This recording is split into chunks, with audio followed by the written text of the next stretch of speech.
Hello dear students, जे advance का permutation combination का single correct.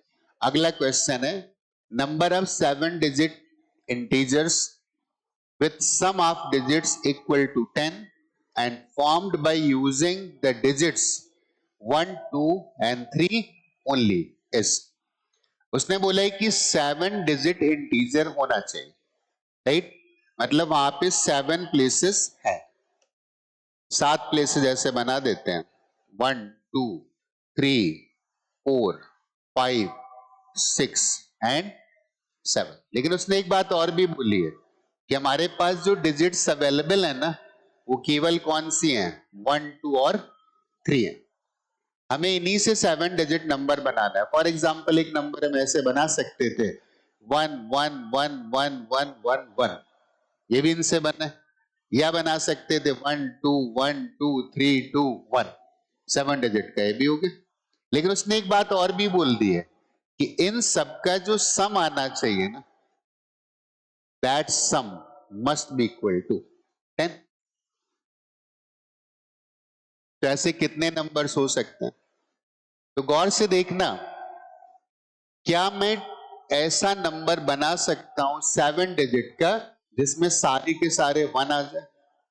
नहीं बना सकते, क्योंकि 1 अगर 7 टाइम्स ऐड करोगे ना, हमने बना लिया 1 1 1 1 1 1 1, तो इसका जो सम आने वाला है ना, दैट सम बिकम्स 7। और हमें कितना लाना था? 10। इसका मतलब मैं सारे 1 तो यूज नहीं कर सकता हूं, ठीक है ना, कुछ बड़े नंबर्स भी लेने पड़ेंगे। फिर मैं बोलता है कि ठीक है, अच्छा 7 नहीं लेते हैं, 6 लेते हैं।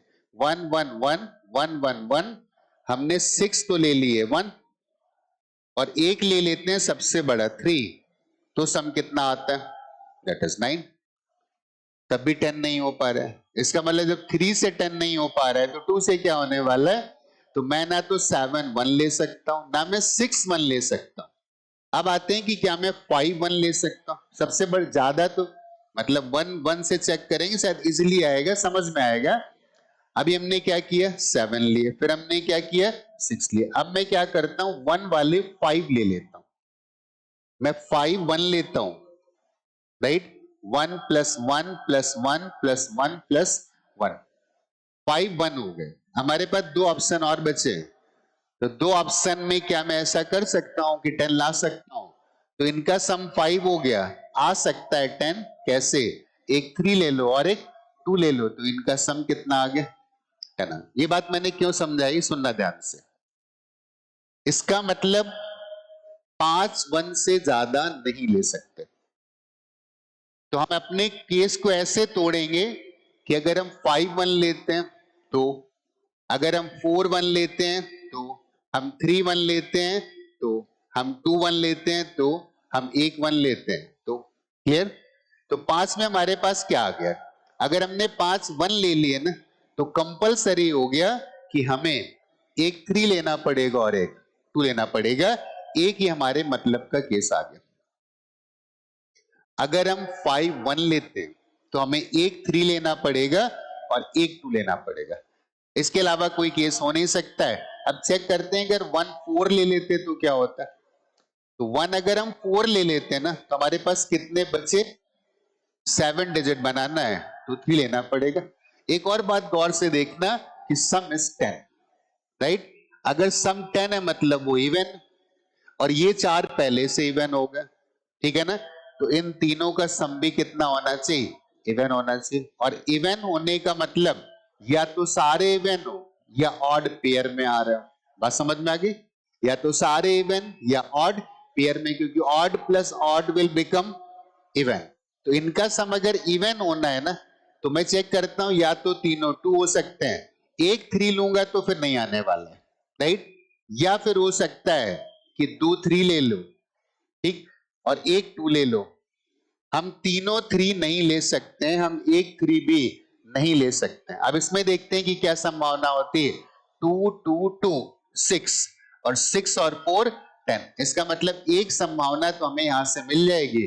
3 3 6 और 2 8, और 8 4 आ गया 12। इसका मतलब एक संभावना हमें तब मिलेगी जब हम 5 क्या लें, 4 क्या लेंगे, 1 लेंगे और बाकी के रिमेनिंग क्या ले लेंगे, बाकी के रिमेनिंग 2 ले लेंगे। ठीक, ये वाला बाकी केस आने वाले नहीं, इधर तीनों 2 होंगे, राइट, मतलब कोई भी 3 नहीं होगा। अगर 3 आएंगे तो फिर साथ में 2 आने पड़ेंगे, 1 आएगा तो फिर वो ऑड हो गया और वो 10 आने वाला नहीं है। अब अगला केस क्या कर सकते हैं, क्या हम 1 3 ले सकते हैं, मतलब 1 + 1 + 1, 3 हमने अगर 1 ले लिए तो हमारे पास 4 ऑप्शंस बच गए। अब गौर से फिर सुनना, इनका सम 3 आ गया, टोटल आना है 7, 10 आना है तो 7 हमें और चाहिए, और 4 नंबर का सम 7 आए, कैसे, सुनना ध्यान से।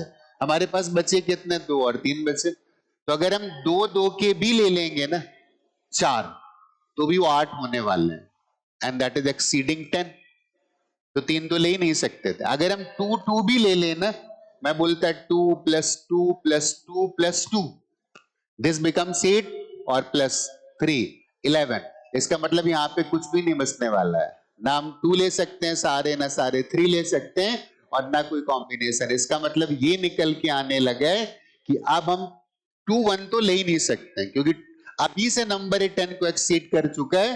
तो अगर मैं 2 लेता और बाकी के 2 और 3 लेता तो 10 से काफी बड़ा होता, तो हमारे मतलब की चीजें सिर्फ आ गई, एक केस ये आ गया और एक केस आ गया। तो पहले वाले केस की अगर मैं बात करता तो हमारे पास 7 डिजिट कितने नंबर्स हो सकते हैं, वैसे तो मैं बोलता हूं 7 डिजिट हैं तो 7 factorial should be the base, लेकिन 7 में से 1 2 3 4 5 एक जैसे तो हमने बहुत सारे काउंट कर लिए होंगे, मतलब 1 2 3 4 5 सेम नंबर्स हैं तो डिवाइड बाई 5 फैक्टोरियल, और बाकी ये डिफरेंट थे तो कुछ भी डिवाइड करने की जरूरत नहीं। तो केस 1 का जो रिजल्ट आ गया, इतने नंबर्स आ गए, and this will be 7 × 6 × 5 factorial, तो दिस विल बी 7 × 6।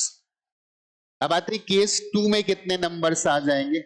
अगर हम केस 2 लेते तो केस 2 के लिए कितने नंबर्स आते, तो केस 2 में हमारे पास 7 नंबर्स को अगर अरेंज करना है, 7 लेटर्स को अगर अरेंज करना है, देयर आर 7 फैक्टोरियल वेज, लेकिन उसमें 4 एक जैसे और 3 एक जैसे, इसका मतलब मुझे 4 फैक्टोरियल से डिवाइड करना है और साथ में 3 फैक्टोरियल से भी डिवाइड करना, राइट। तो this will be how much, 7 × 6 × 5 और 4 फैक्ट